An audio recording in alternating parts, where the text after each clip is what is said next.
L'application Android Vous@nous est la première génération d'applications mobiles EpiConcept conçue pour accéder à n'importe quelle application Vous@nous 4. Vous pouvez télécharger et saisir des formulaires directement sur votre smartphone ou tablette sans avoir besoin de connexion Internet. Lorsque vous complétez et enregistrez le formulaire, vos données sont sauvegardées et sécurisées dans l'application.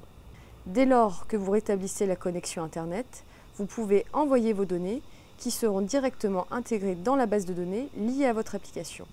Dans le cas où vous ne disposez pas de connexion Wi-Fi ou mobile, il vous sera quand même possible d'envoyer le formulaire complété par transfert de SMS. Vous@nous est la seule application mobile de collecte de données qui peut faire cela.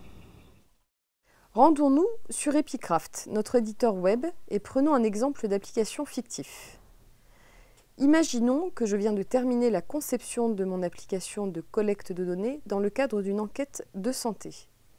J'ai ma page d'accueil avec deux boutons renvoyant vers deux types de formulaires, le formulaire de participation et le formulaire de déclaration d'incident. Je termine et je publie mes dernières modifications vers l'application. Maintenant, en me connectant avec mon login sur l'application, je peux constater que cela fonctionne pour saisir et enregistrer mes modifications comme attendu. Maintenant, je me connecte en tant qu'administrateur système et me rends dans le back-end pour activer la fonctionnalité Vous@nous Mobile Application. Je paramètre mon application et je sauvegarde. L'application mobile est maintenant prête à être utilisée.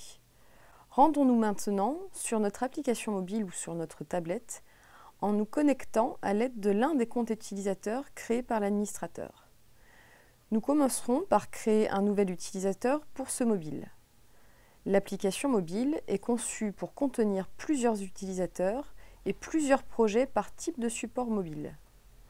Pour créer votre compte utilisateur et mettre à jour les pages et les formulaires, vous aurez besoin d'être connecté à Internet.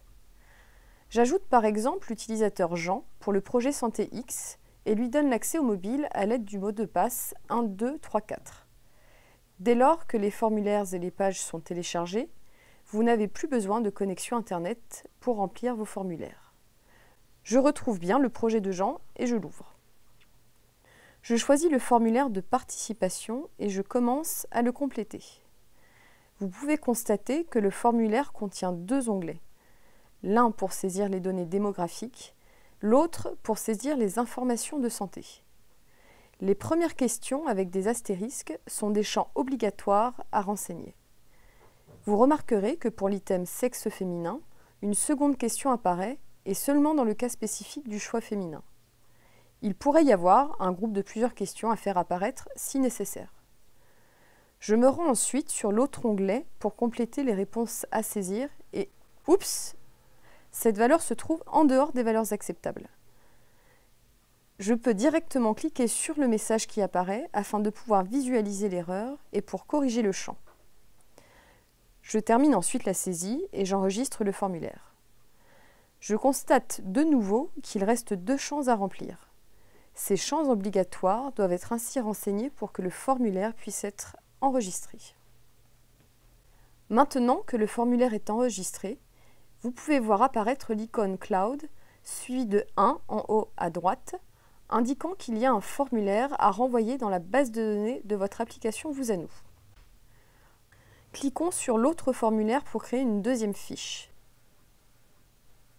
Maintenant que l'enregistrement est effectué, vous voyez qu'il y a deux formulaires prêts à être envoyés.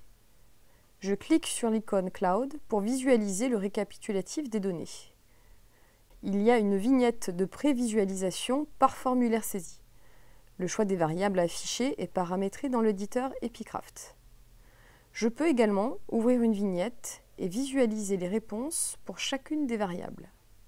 Je peux également rouvrir et modifier le formulaire en cliquant sur l'icône du stylo. Lorsque j'ai une connexion Internet, je clique simplement sur « Télécharger » et les fichiers seront envoyés sur le serveur afin qu'ils soient disponibles pour les collègues souhaitant les utiliser. Je vais maintenant couper volontairement mon accès Wi-Fi et la connexion données mobiles. Quand je reviens sur l'écran récapitulatif de mes données, deux points sont à souligner. Premièrement, l'icône Cloud est barrée parce qu'il n'y a aucune connexion Internet. Deuxièmement, le bouton de téléchargement est grisé. Si je dispose des fonctionnalités voix-message, je peux quand même envoyer mes données par transfert SMS. Faisons un essai. Bien que moins instantanée comparée à la connexion Wi-Fi ou mobile, cette fonctionnalité s'avère utile pour certains pays dans lesquels la couverture réseau est mauvaise. Vous recevrez un SMS de confirmation vous indiquant que les données ont été enregistrées avec succès dans la base de données. J'ai également la possibilité d'aller dans l'historique des événements envoyés pour visualiser les états de réception. Vous pouvez voir ainsi mon historique d'envoi de données, envoyé encrypté bien entendu. Pour résumer, cette application permet de télécharger des formulaires, de les saisir directement dans votre mobile, de les enregistrer en mode hors connexion et de renvoyer vos données saisies dans la base de données de votre application Vous à nous dès que vous avez accès au Wi-Fi, à une connexion mobile ou simplement par transfert SMS, voix ou texte. Ces formulaires peuvent être saisis à partir d'un smartphone ou d'une tablette et l'application peut supporter plusieurs utilisateurs et plusieurs projets. Nos prochaines mises à jour porteront sur la mise à disposition de l'application pour l'iPhone et la possibilité de pouvoir gérer des bases de données relationnelles plus complexes.